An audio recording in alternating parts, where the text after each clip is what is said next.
Hello! Well, hello there. Oh my God, It has been a while. It has been such a long time. I know. My God, who are you?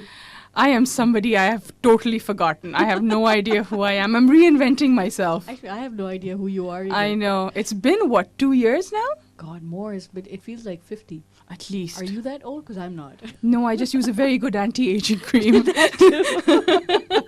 So, folks, this is an audio podcast version of the video the video webcast that we used to do, Sameerah Right. and myself, called Strategizeher. Yes. It was less myself and more Sameerah. It was a two-man team, It was definitely. a two-woman team, Yeah, that too. tag team. Yes. And Strategizeher was all about, because Sameerah actually has a lot of sense to make when she talks about, well, everything, right?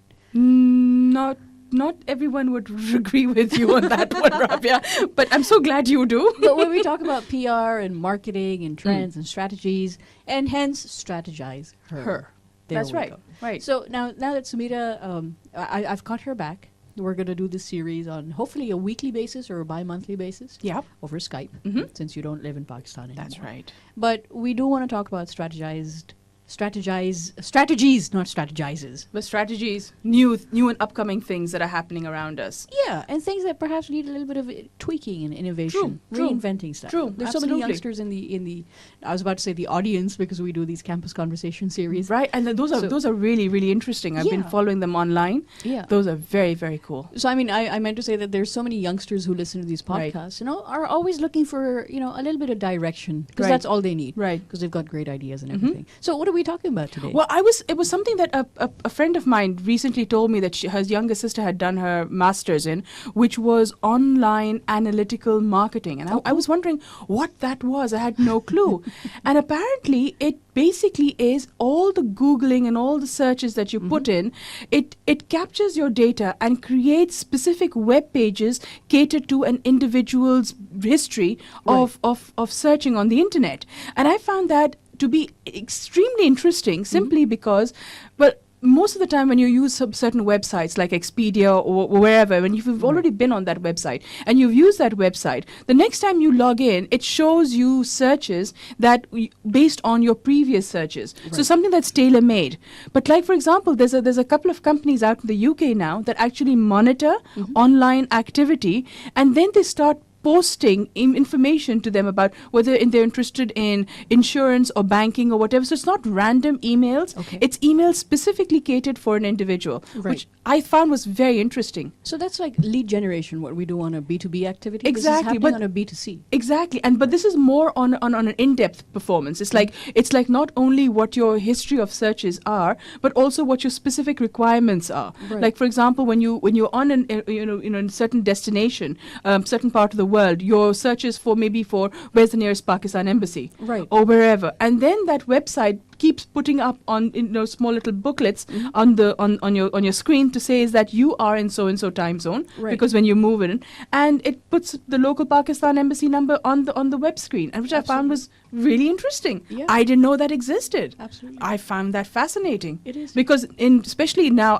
in Pakistan, the network is so strong that you can pick up your phone and you can ask anyone, where can I find where do I go for Right. and you get the information. But Or what's the best route for... Precisely. But in the UK, everything is self-service. So you Right. have to do this yourself. So you have to go onto the internet. You have to do all this searching. And then the last thing you want is to have to redo it once you close your browser. Absolutely. But it picks that up again. So that it makes a lot of sense for somebody who's not living in Pakistan. And not just in your browser, also on your phone. Right. Because everyone has a smartphone, Precisely. especially outside. Right. And now most of the time when you sign on to certain activities, whether you place an order with Amazon or whether you go into certain websites and you order certain certain things, and they ask you, would you like your information to be shared?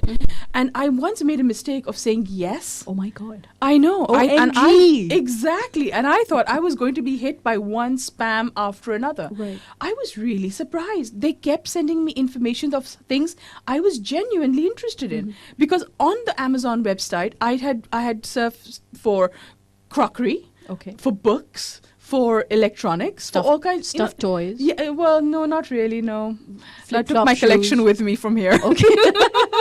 But things. But the next time I went on, and they would send me an email to say, Right. by the way, you was looking at, and now there's a discount for these particular products that you were Right. looking at. But Sameerah, I mean, I can't help but think that, okay, extremely needed. Right. And those are things that, let's say, even YouTube will do. So if you've seen a couple of videos, they'll make recommendations and Right. suggestions. Like, Right. because you saw this, you might be interested in seeing this. Right. But when we come to the product environment, Hmm. your economy also has to be very product rich. Absolutely. And you have to have things which can be taken off the shelf and sent out to you. Right. So whether it's Amazon, they have to have books in place, an ordering system in place. Which is why I would give logistics in 2 place. thumbs up to Jaffarjis who've come up with that new system that we Right. can order on, because online is the way to go. Right. For any company selling a product or service, it's online. Everyone, first thing that you do is that in Pakistan, the trend is slowly moving away from picking up the phone and asking. Personal recommendations are always important. Right. You'll always ask for what your experience has been. And so you'll always ask for somebody or an organization, that, a PR agency. You Absolutely. just don't randomly pick up the yellow book and go for a PR agency. Right. You speak to people in the industry, they ask for your information, you ask them for how their experience has been, and it's a sort of like trial and error method.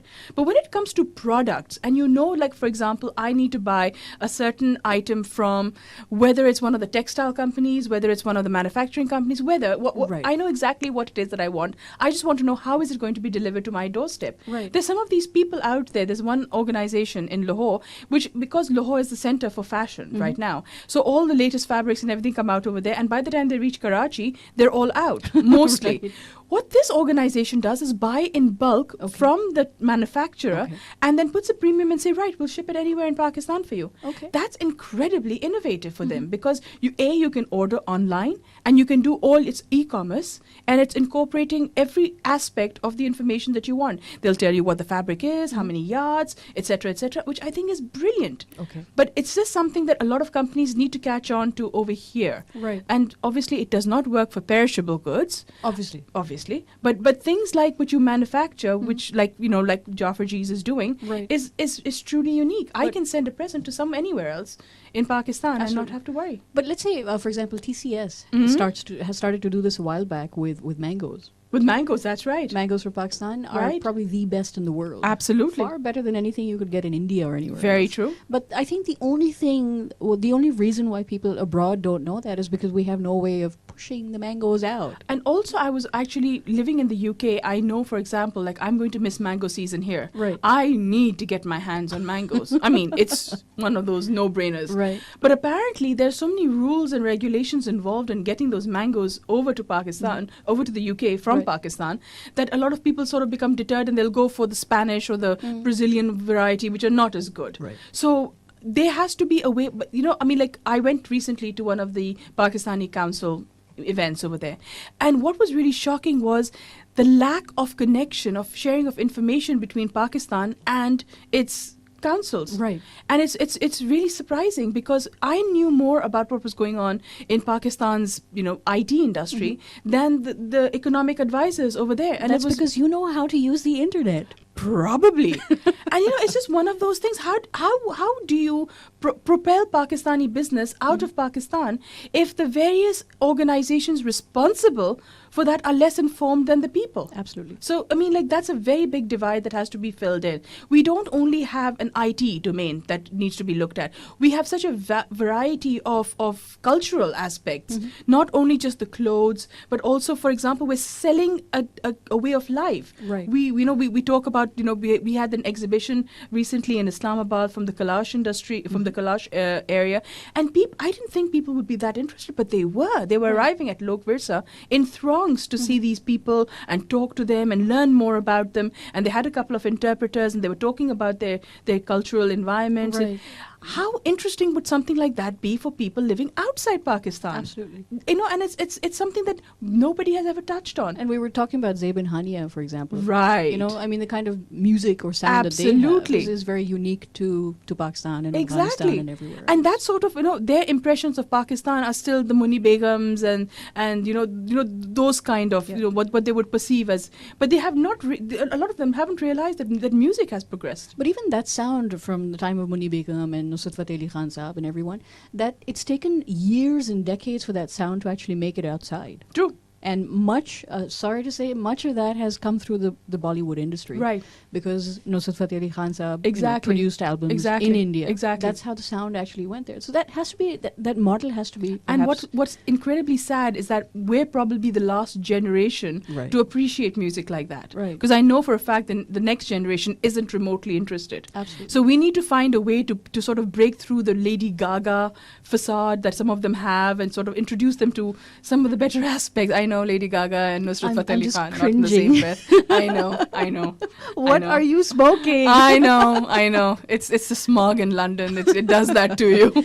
Okay, so, but just one last thing I want to talk to you about. Mm-hmm. Along the same lines, so it seems that the culture is there. So, Right. I mean, when we talk about demand and supply, Right. mechanics and what the markets are, and how things are pushed out, so the supply of things that we can export out Okay. or use to make noise in the world Right. exist.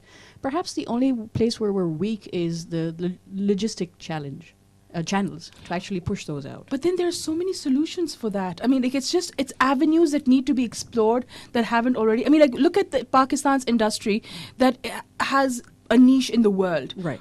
Are mangoes, leather. I wouldn't say you can say our artisans have carved a niche in the world, but we have some pretty amazing artists in Pakistan. Right. Fabric, our lawns and cottons, etc., etc.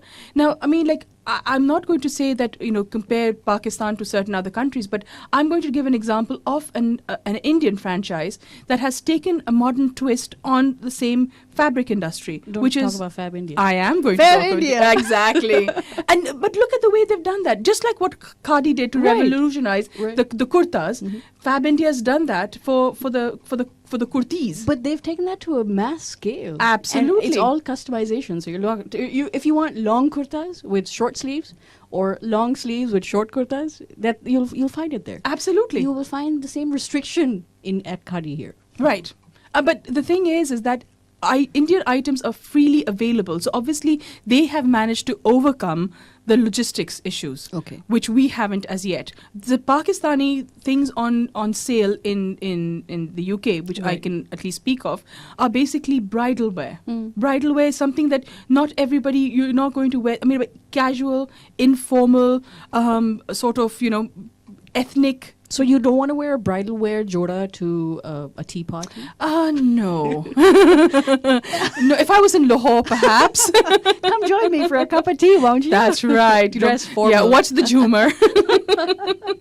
Yeah, exactly. Right. But you see, when I wear one of these kurtas and they all say, "Oh, it's so wonderful. Where'd you Right. get that from?" And you're like, Pakistan. And they were just like, Oh when my you God. go, can you bring us back? So basically, it's individuals who now Right. become importers.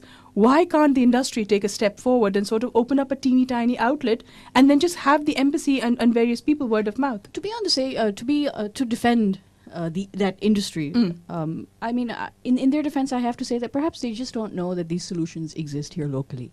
You've got youngsters within universities who can perhaps make you a small logistics solution, which will help you connect Absolutely. and even develop a front-end website, Absolutely. have a back-end inventory system, and which you can, so these big ERP terms that we use, supply chain and Right.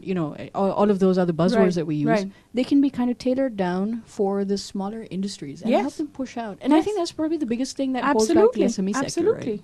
I mean, I wouldn't put anything past the younger generation. I mean, because they're gutsier, they're willing to take more challenges. They've got more global exposure. Right. So as a result, they know the reasons for doing something, and they will find a way to do it. Right. As opposed to the previous generations that know that they should, but just don't know how to go about it. Okay. And we're part of this generation. I would like to say we would be sort of in between. I would be in between. Yeah. I'm part of the new and upcoming generation. No, I think it's pretty gutsy to Okay, have whatever. like I think this is a good time to end the show now. Okay. Well, thanks so much, Sameerah. Pleasure. Let's see what kind of comments and feedback we garner from the communities themselves. Yes. And let's take this forward. Absolutely. So stay tuned for more episodes of Strategizeher That's right. with Sameerah Siddiqui and Rabia Garib. Signing off. Signing out.